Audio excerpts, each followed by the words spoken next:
खुलुमबाय बे समाव बडलेण्ड इंखं टेलिभिजननि स्टुडिय'आव आं मिथिका नार्जारी दिनैनि गाहाय रादाबफ्राव दङ। दुबाइयाव गोबां अखा हानायनि जाहोनाव दैबाना जादों। आसामाव आयेन बेरेखा 18.21 कौटि रांनि जौ जब्द खालामनो हादों। बारापेटायाव एनडिएनि बिजाथि जयन्त बसुमतारीनि थाखाय बिसायख'थि फोसावदों मेल। लांखार जानायनि दायाव सासे ई-रिक्शा ड्राइभारखौ ग्रेप्तार।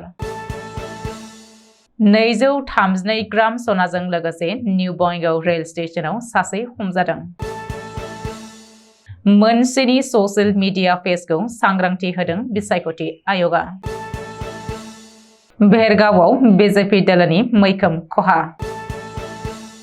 गवालपारा जिल्ला बर' थुनलाइ आफादनि आफादगिरि जयन्त कुमार पाटगिरिया गैलिया। दानिया फैदोनि आबुं रादाबाव।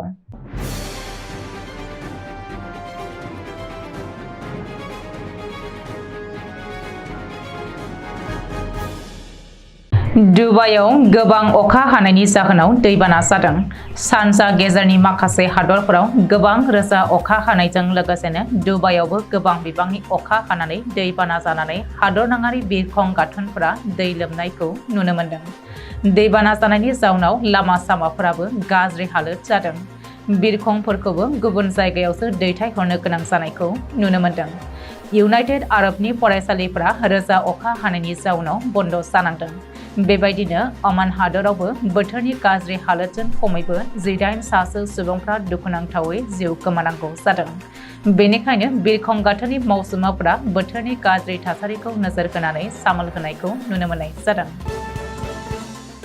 जानो गोनां लकसभा बिसायख'थिनि सिगां मडेल कड अफ कन्डाक्ट गोहोम गोग्लैनायनि जाउनाव आसाम पुलिस आरो एक्साइज बिफाना आयेननि बेरेखायै फालांगि खालामनाय 4.19 लाख लिटारनि गासै 18.21 कौटिसो रांनि जौखौ जब्द खालामदों।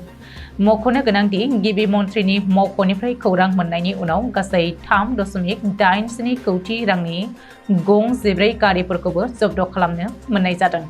रैखाथि बिफाना गावसोरनि रैखाथिनि थाखाय सिमा ओनसोलफोरावबो 26 नाका चेकिं गेट खालामनानै गोख्रों नोजोर होनायखौ नुनो मोननाय जादों। बेनि अनगायैबो साननैसो सिगां करिमगन्ज जिल्लायावबो ड्राग्सनि हेंथायै सोरसुलुङाव मिथिनो मोननानै अपारेशन खालामनायनि गेजेरजों श्रीकृष्ण नगराव गंसे गारियाव सिग्रोमनायनि गेजेरजोंनो गोबां बिबांनि बेन जानाय माखासे जावा टेब्लेटफोरखौ जब्द खालामनाय जादों। जब्द खालामनो हानाय गारिखौ AS01 FK2939 होननानै मिथिनो हादों। बे दायाव हमजानाय सानै दायनिगिरिखौ आब्दुल हासान आरो साहारुल इस्लाम होननानै मिथिहोदों। फैबाय थानाय लकसभा बिसायख'थिखौ लानानै मुखुब जादों राजनीतिक दोलोफ्रा। गुबुन गुबुन दोलोआ खुंफुंदों बिसायख'थि फोसावदिं मेल। थिग बेबायदिनो बाक्सा जिल्लानि बारापेटायाव इउपिपिएल बिजेपि मित्रजोंटा खुंफुंदों मोनसे बिसायख'थि फोसावदिं मेल। क'क्राझार लकसभा समष्टिनि बिजेपिनि मित्रजोंटनि इउपिपिएल दोलोनि बिजाथि जयन्त बसुमतारीनि हेफाजाबजों खुंफुंनाय जादों बे मेलखौ। बे मेलावनो बाहागो लानानै बिपिएफनि गाहाय हाग्रामा महिलारिखौ गोख्रों सोंखारिदों मोनसे समनि लोगो आरो बिटिआरनि इएम गौतम दासआ। क'क्राझारनि दानि एमपि नबकुमार सरनियाया मित्रजोंटनि थाखाय जेबो बादायगिरि नङा। नबकुमार सरनियाया सिगां समनि बायदि गैला, गोबां दुरबलाव दं, बेबाराव रायजोनि थाखाय गोनांथि गैया होननानैबो बुंदों इएम गौतम दासआ। मित्रजोंटनि दोलोआ 2,50,000निबो बारा भट मोननानै देरहासार जागोन। बे बिसायख'थिनि फोसावदिं मेलनि हाबाफारियाव बाहागो लादोंमोन बिटिआरनि इएम गौतम दास, सालबारि बियाबनि एमएलए जय मुसाहारि, इउपिपिएलनि सेन्ट्रेल जेनेरेल गाहाय नेहाथारि आरो सायख'जानाय एमएलए माधव सेत्री, मथनगुरि समष्टिनि टिसिएलसिसिनि बिनय बैसो, सालबारि जिल्ला कमिटि इउपिपिएलनि आफादगिरि बिखोन गयारिजों लोगोसेनो इउपिपिएल आरो बिजेपि दोलोनि दैदेनगिरि मावथि सोद्रोमाफ्रा बाहागो लादों। गुवाहाटी नोगोरमायाव बुधबारखालि लांखार जानायनि दायाव पुलिसा सासे ई-रिक्शा ड्राइभारखौ ग्रेप्तार खालामनाय जादों। लांखारनायजों लोब्बा थानाय ड्राइभारखौ दिपु राफा होनानै सिनायथि होनाय जादों। सुलुङाव फोरमायथिनाय बायदिब्ला जेब्ला सासे हिनजावसाया सानमारियाव बिहु फोरबोनि रंजानायाव बाहागो लानो थांदोंमोन बे समावनो बामोनी मैदाम ओनसोलाव ज्योतिनगरनिफ्राय ई-रिक्साजों थांबाय थानायावनो लांखारनाय जाथाया जादों होननानै मिथिनो मोननाय जादों। बबेखानि दायनिगिरि ई-रिक्सा ड्राइभारा लामाखौ सोलायनानै सानमारि फारसे थाङालासे गीतानगर फारसेसो गारिखौ सालायदों होननानै मिथिहोदों। आफां आसामनि बङाइगाव जिल्लानि निउ बङाइगाव रेल स्टेशनाव मंगलबार खालि 232 ग्राम सनाजों लोगोसे सासे स्मागलारखौ एरेस्ट खालामदों निउ बङाइगाव रेल स्टेशननि जिआरपिआ। पुलिसनि सुलुङाव फोरमायथिनाय बायदिब्ला रेल स्टेशनाव मोनसे बेगखौ सिग्रोमनानै गासै 232 ग्राम लिरथायनि सनानि बिस्कुटखौ मोननो हायो। सनानि बेगखौ लानाय सुबुं अनिरुद्ध देबनाथ मुंनि सासेखौ पुलिसआ एरेस्ट खालामनो हादों। हमनानै मोननाय सनानि बेसेनखौ 17 लाख रां होननानै पुलिसआ सिजार दिन्थिदों आरो बेनि सायाव नायबिजिरबावगासिनो होननानै पुलिसआ मिथिहोदों।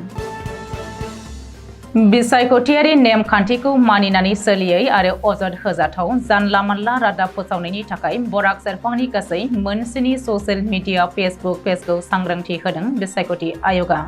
हाइलाकान्दि जिल्लानि मिडिया सार्टिफिकेशन एन्ड मनिटरिं कमिटिनि मेम्बार सेक्रेटारि आरो IPRO अफिसार साजादुल हक चौधुरीया मिथिहोदों दि फाखरुल इस्लामनि मडार्न टेलिकास्ट निउज, मृन्मय शर्मानि बिउटिफुल काटलिचरा, बुरहानुद्दीन लस्करनि सार्कल 360, निलय नाथनि लाला, आबु सालिम लस्कर, उबादै रहमान लस्कर आरो खलिलुर रहमान मजुमदारमोनखौ सांग्रांथि होनायजों लोगोसेनो बैफोर ससियेल मिडियाफोरखौ बन्द खालामदों। लोगोसेनो DIPROनि गाइडलाइन मानियैनो बिसोरनि सायाव आयेनि राहा लानो बिथोन होदों। मख'नो गोनांदि बै मोनस्नि ससियेल मिडिया फेसबुक पेजआ फैगौ लकसभा बिसायख'थियाव सोर बेसेबां भट मोनगोन एबा मोना बेनि प्रेडिक्सन होदोंमोन। भेरगाव ब्लकनि सिङाव थानाय 1 नं सनाजुलि प्राइमारिनि सनु आलीनि सिथ्लायाव BPFनि दैदेनगिरि आरो BTCLAनि बारग' लेङाइ बुंथिगिरि आरो भेरगाव ब्लकनि आफादगिरि नेरसोन बर', भेरगाव जिल्ला राफासालनि आफादगिरि मृदुल बारसुं, भेरगाव जिल्लानि लेङाइ आफादगिरि सनाराम बसुमतारीमोननि नुजाथिनायाव मंगलबार खालि गासै सा 45 BJP दोलोनि अनसायगिरि दैदेनगिरिफोरा BPF दोलोआव हाबफैयो। सुलुङाव फोरमायथिनाय बायदिब्ला बिसोरो गावसोरनि लोगोफोर आरो सोमोन्दोआव थानाय BJP आरो UPPनि दैदेनगिरिजों लोगोसेनो गोबां सोद्रोमाफोरखौ बाङाइ समनि गेजेरावनो BPF दोलोआव जगदान खालामहोगोन। मख'नो गोनांदि दरं अदालगुरि HPCआव गिबि खेबनि थाखाय BPF दोलोआ MLA दुर्गा दास बर'खौ MP बिजाथि महरै फसंदों आरो फैगौ 26 एप्रिलाव भट दान जागोन। गवालपारा जिल्ला बर' थुनलाइ आफादनि आथिखाल आफादगिरि जयन्त कुमार पाटगिरिया मंगलबार खालि बेलासे 4:30 रिंगायाव अबथिरायै रुंसारि जाबाय। रुंसारि जानाय बे दुखुनि रादाबखौ मोननानै बर' थुनलाइ आफादा गोथौयै दुखु मोननायखौ फोरमायथिदों।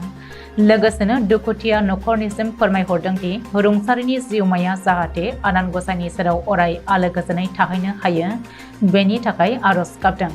जयन्त कुमार पाटगिरिनि अबथिरा रुंसारि जानाया बर' थुनलाइ आफाद आरो हारिनि गेदेर खहा जाबाय होननानै फोरमायथिदों।